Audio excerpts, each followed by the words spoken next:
We're at the Indiana Guitar Show, and Dave Yockey brought us a rare guitar with also a very rare story. So this is going to be good. First, tell us about the guitar. Well, it's a 1955 Gretsch Country Club in Cadillac Green. The hump inlay, which was originally came out in 55, but was made standard in 57. Okay, so in 55, was like green a popular because it's like kind of rare? Or? They came in Cadillac Green. They also had a burst finish, but I think the burst was a little more common than the Cadillac Green. It just seems like kind of a rare color almost, doesn't it? At the time, I think was it 54 was the first year they came out with the Cadillac Green. Very cool. Okay, tell us the story of this guitar. This part I like. Okay, well, my grandfather bought this guitar in 55. So this is a family guitar. Yes. Started out in the family, ended in the family.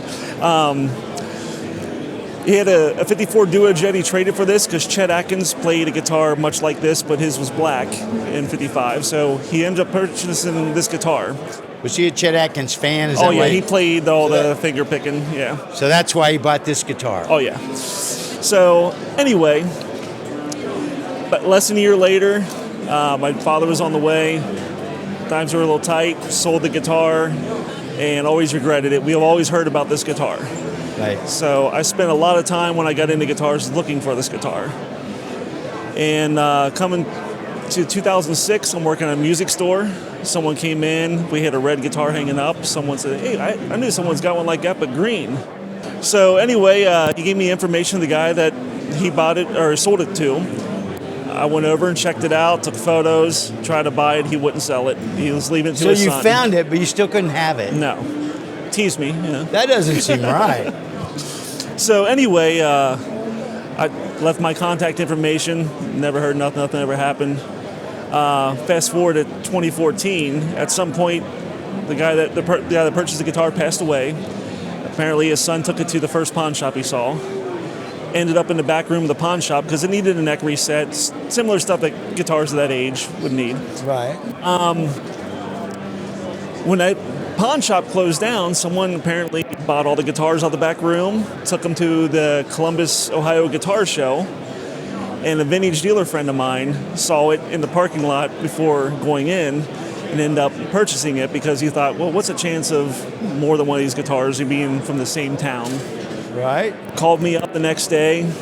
I go down there, open it up, found the old photos, serial numbers, everything matched. That was the guitar. So your grandfather's guitar, he sold it. It disappears for a long time. You find it. The guy says, no, you can't have it.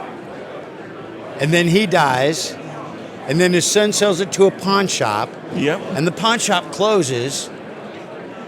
And you still manage to find this at a guitar show.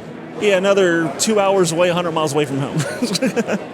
So it's your destiny. Yeah. I mean, that's almost an impossible story. Well, it's like, I found it once, I tried to get it. I found it twice, I had to get it. Well, you're lucky you had the opportunity to get it. Can we turn around and look at the back Yes. of it? Just because I like to do that.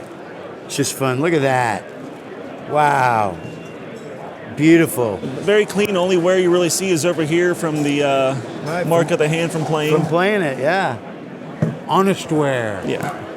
So, we had to do a neck reset on it. Everything's original. The original pick guard started deteriorating, so I still have it at home, but I put a 61 pick guard on there. It fits pretty close.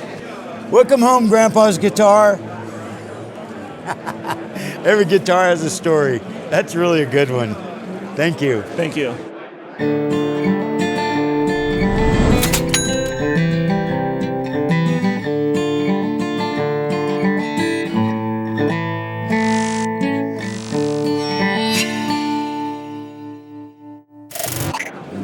I can't imagine. Yeah, because when I went to go get it, the guy didn't see it for, when I went to the guy's house, he goes, I haven't seen it about 15 years. It's upstairs. I don't know what condition it's in. And his daughter brought it down. It was underneath the bed upstairs. Underneath the bed. Yeah. It's beautiful, man.